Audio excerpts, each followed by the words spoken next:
Welcome back, ladies and gentlemen, to another episode of Factorio Bob's Angels. We're now on episode 47, slowly encroaching on episode 50, and my goal for power armor.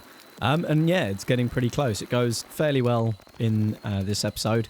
This episode's generally just looking at the performance of the factory, getting some science going, and just seeing where our shortfalls are, seeing what needs improving most drastically. And so we start the episode off by finally upgrading tin to steel smelters.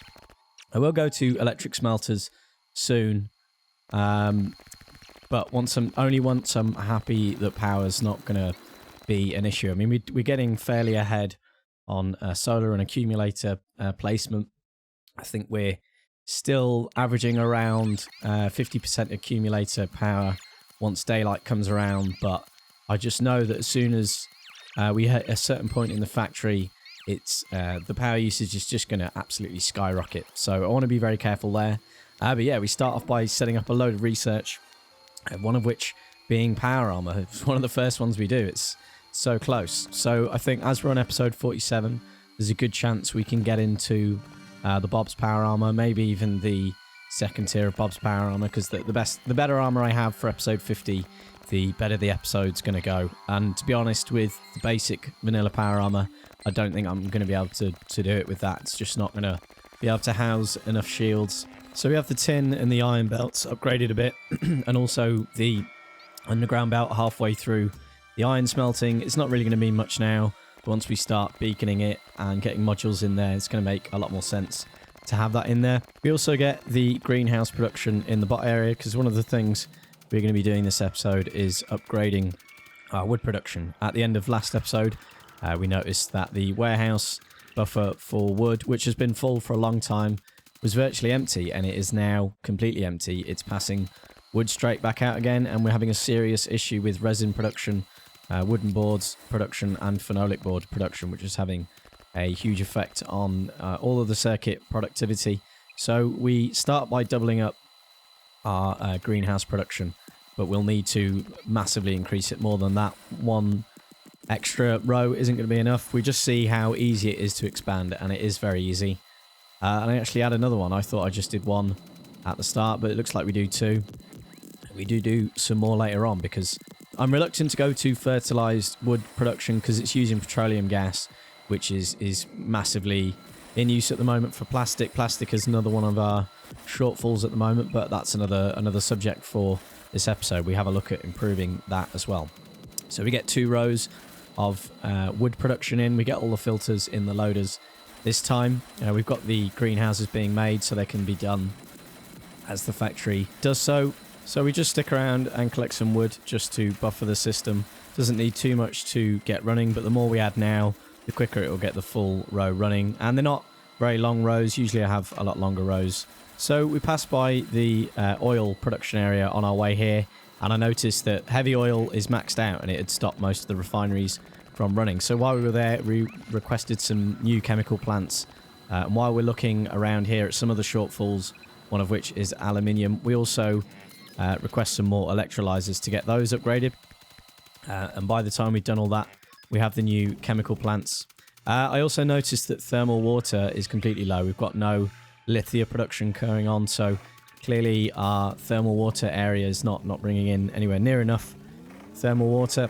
That train was almost full and it unloaded very quickly. So yeah, we come up and we're getting 2 per second from each miner. So we're going to have to look at getting this area moduled up and speed moduled, because we now have access to those. But that'll probably be next episode. We're going to go pretty module heavy, I think. But we'll also have to look at opening another thermal water outpost and getting that all increased. So we have the new chemical plants. We get this upgraded, we should really be going to the next level. We have all the materials to make them. I just haven't bothered to research it yet. There's a hell of a lot of things waiting to be researched now. Now that we have access to all the types of science. We get that connected in before the pump, which allows there to be a tiny bit of light oil around for ammunition production and the polish. But yeah, we're producing quite a bit. But heavy oil is clearly backed up. I thought one heavy oil cracker would be enough, but clearly it's nowhere near enough. I need to add quite a few, and we'll probably have to add some light fuel as well, because we had a few more heavy oil crackers, but once they've got into the swing of catching up with the flow, light oil is going to back up, so we're going to need to increase that as well. But that should hopefully improve our petroleum production. Again, I can get all this area moduled up, but I think the areas using the petroleum will need moduling first. But yeah, there's so many things I could potentially stick modules in now, and it's hard to decide where to put them first. I'm going for productivity modules primarily, but I want some fairly decent beacons to counteract the speed decrease, because productivity modules decreases the speed a little bit. I can't remember by how much, but it's good to bring in speed modules at the same time. My only concern with that is it's going to massively increase power usage, so I need to make sure we deal with that in some way. And one thing I've been meaning to do for probably like 10 episodes is upgrade steam. We're still on the basic boilers and steam engines. I think we have access to the highest tier now. So what I'm going to do is upgrade the existing ones, add a few more rows, and I was thinking of also adding in some buffer tanks, because steam is hardly ever used, and the idea is when it kicks in, it's going to have to counteract a huge amount of power usage. So I was going to stick some buffer tanks in and an extra couple of rows on each one, so when they do kick in, it has a much better chance of lasting through the night and into the day, because of course when solar kicks in, solar's creating a huge amount of power at the moment. It's massive. In the middle of the day, we're using like 10% of our solar's capability, so it'd probably be wise to add more accumulators. I think that's mainly because we've been using a higher tier of solar over our accumulators. We're using the same tier of accumulators now, but yeah, our ability to produce power with solar is far greater than our accumulator capacity, so that might be an idea there. Yeah, so steam will just have a bit of a buffer, and it'll be able to last twice as long as it would without it, and it has plenty of time in the day to refill those buffers.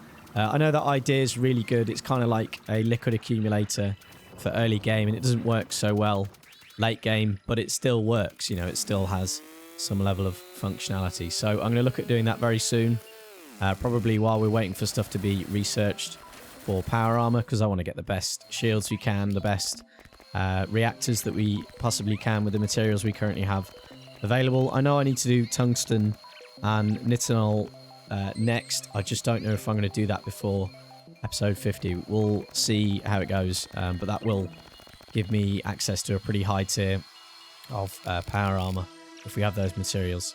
There was something else I was looking at that they're involved in. I can't remember exactly what it is. So currently the steel belts are looking fairly good. We upgrade the last bit of the copper belts to red. We might as well stay on top of these things. Belt production is using an absurd amount of steel at the moment. They have been upgraded to the latest assemblers, but they're not able to run at full speed. But I do have a look in a bit at upgrading the inserters for those. But it's not really our major problem at the moment. You take a look at science, and funnily enough, green and red is our shortfall. That's what's being behind the most. But I think purple and yellow and military have had a good chance to buffer, whereas red, green and blue all go directly in. So they don't get that little opportunity to have a few stacks buffered up. So I now come in and stick in some express stack inserters to belt production to get that going at full speed. But yeah, this area is using an absurd amount of iron, and you can see the belt is now thinned out. The problem with me doing stuff in between episodes, even just doing solar and accumulator placement, is the factory. I stop all research, so the factory has an opportunity to buffer a little bit. The iron buffers in its warehouse, but it also buffers a bit in the smelting and the steel smelters. So what happens is, the start of the episode, it looks like I got enough iron, but if the factory was running non-stop continuously, there is a shortage of iron at the moment. I think the combination sorting is slow because of Javolite steel. We're getting a lot more sapphirite in than Javolite, but also smelting. Smelting isn't as fast as we can actually produce it. So those areas need improving there, but I think we need to get productivity, and that's going to help massively. We'll get a lot more out of our iron, and we'll get a lot more, hopefully, out of the products that use it. But productivity modules can't be used in intermediary products, but there's some intermediary products that it can and some that you can't. I don't know, it's weird. I've never fully understood it. And quite rightly, you can't stick them in beacons because then you could just productivity absolutely everything. I'll come and have a look at the crushing though, because there is a bit of an issue there. The last two crushers are completely filled with crushed ore, so it's not actually getting through on belts enough. And with this layout, it looks like I'm going to have to upgrade to blue. So we're going to need to sort out, I think we've already sorted out blue belt, splitter and underground production, but I need to sort out blue loader. And then very soon we'll probably move on to purple, I think's next, and then green. But yeah, it makes sense to move on to those fairly quickly. Well, at least having them available, not obviously sticking them in everywhere where they're not needed. I am still trying to be as careful as I can and only putting it in absolutely where it's needed. But I do, in my previous playthroughs, have a habit of just going straight to red at the start and just building everything by default as red and just skipping yellow.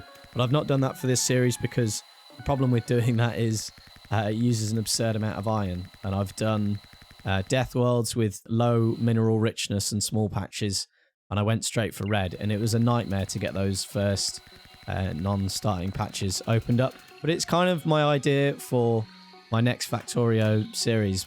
Maybe while this one's still going, or when this one comes near to an end, I want to start a new series when 0.15 comes out, where with these new settings we've got, I want to make it as hard as I possibly can, but still in a realistic situation that's not going to be guaranteed to fail. But I want to make it a lot harder than this, with some sort of end goal that I haven't quite come up with. But if anyone has any ideas, suggestions of what would be a good theme for a new update 0.15 series, then let me know. That would be great. I'd love to do a series suggested by people that actually watch this. But I want to make it as hard as possible without making it impossible. So we'll see what we come up with there. But I'm thinking weak resources, the hardest biters that you can possibly have, with some pretty ridiculous pollution settings as well. But I'm really looking forward to 0.15. It's going to be great, and it's going to include Science Revolution Vanilla. Hopefully exactly the way that they've done it in this mod. And I hope I can carry on this series when 0.15 comes out, and it doesn't break it, because I want to take this series all the way through to the end. So the only reason I'm not upgrading the combination sorting for iron even further, I can add in another 2 loaders either side and upgrade it all to blue, is because we're just not getting enough sapphirite and javolite anyway. There are gaps where it runs out of javolite because we're just not getting enough from that infinite patch. And to be honest, I'm not going to be clearing space for another patch until episode 50. That's the main goal for episode 50, is acquiring all of the resources outside of the base that we need. It's going to be a new thermal patch. We're probably going to open up 2 javolite patches and another 2 sapphirite patches, potentially 3. We've already got access to another stirotite patch. Bobmonium is pretty close to the first stirotite patch, and I'm pretty sure it's involved with the areas where I'm pushing out to as well. So yeah, main concern is javolite, secondly sapphirite, just because of the amount of iron we're going through, and thermal as well. But there are a number of other oil locations we have access to, so I'm not too concerned about that, and that's going to be one of my main focuses for productivity modules, which we're just setting up as I speak now. But yeah, plastic is still not sorted. Plastic belt is still very thin because of the things we've set up in the last couple of episodes. Uses a vast amount of plastic, and yeah, we need to module up the refining area as well, because that's just not getting through the amount of oil we're going through.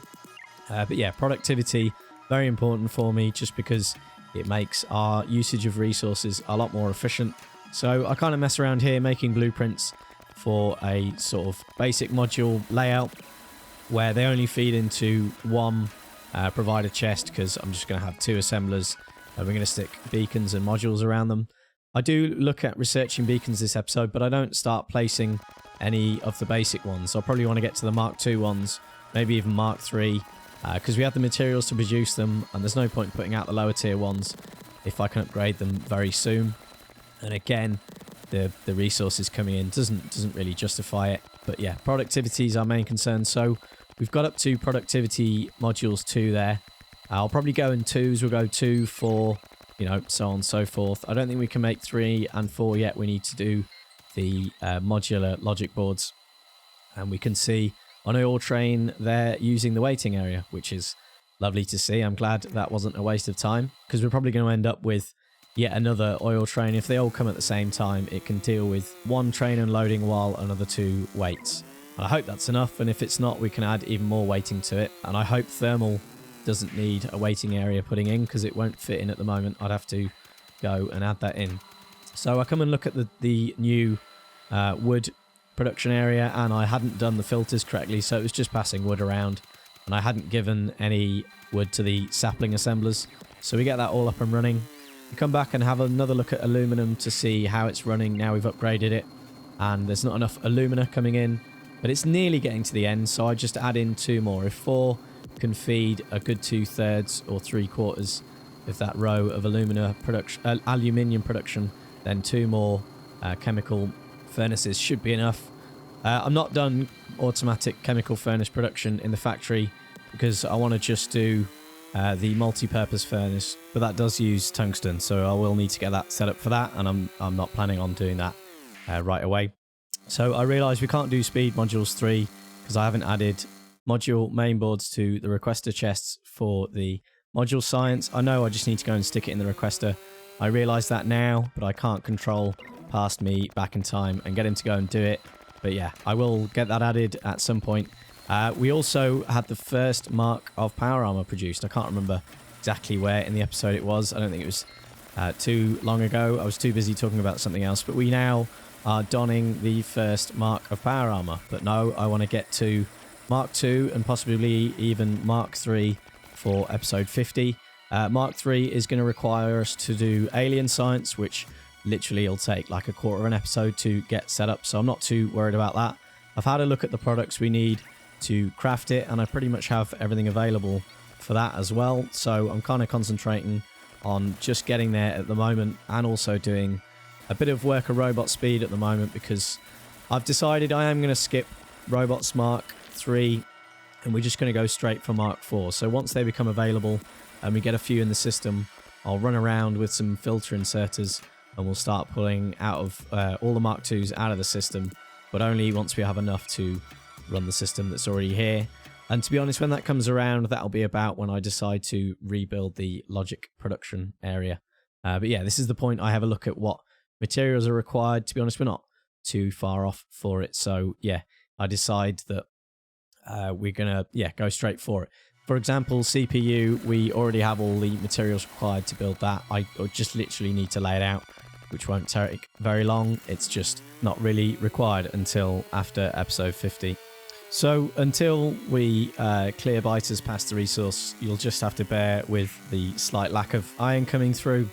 It is going to be like this until we can obtain some more Javolite. Once we've done that, we can then really start to streamline the base with a bit more smelting, a lot of beacons, modules, that sort of thing, and we can really start to up its productivity.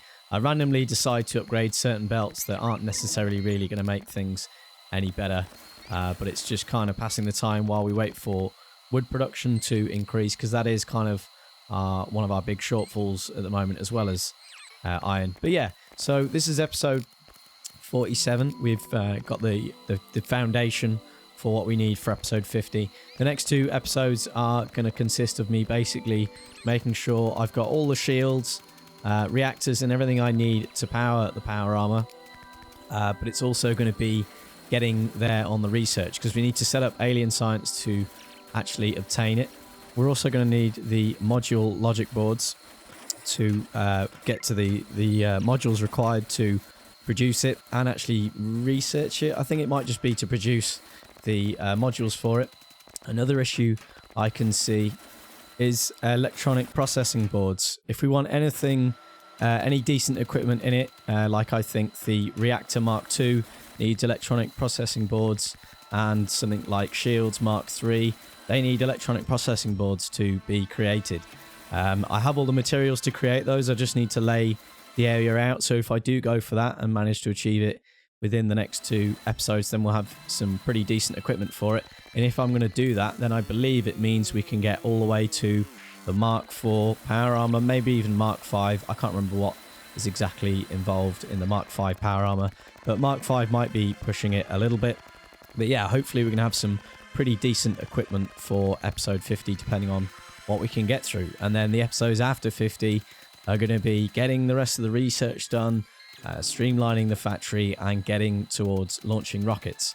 I do feel like I've been rushing through things a lot recently, quite quickly, but it's kind of to balance a lot of episodes I've had in the past that have been a bit lacking in content, and I don't want to drag the series out too much. I don't want to make each episode really boring and with no content, but at the same time I don't want to rush too quickly to the end and then end the series too early. So I'm going to try and get a nice balance after episode 50.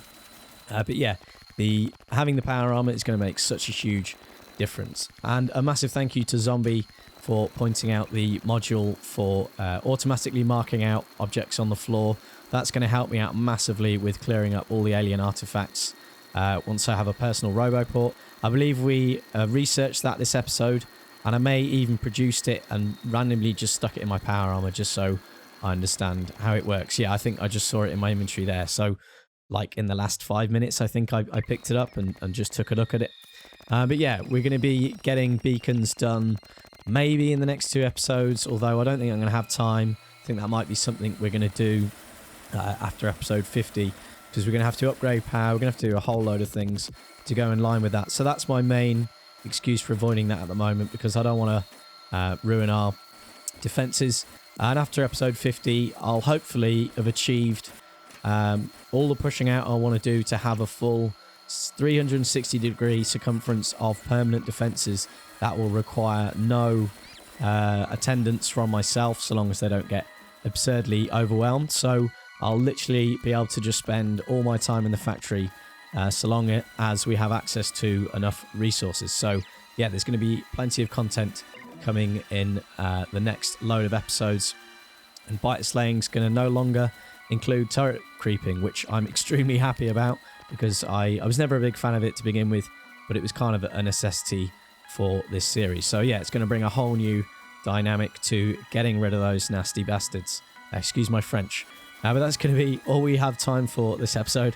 I do hope you have enjoyed watching, and please do come and join me in my preparations for the greatest slaying of biters this series has ever known. Thank you so much for watching.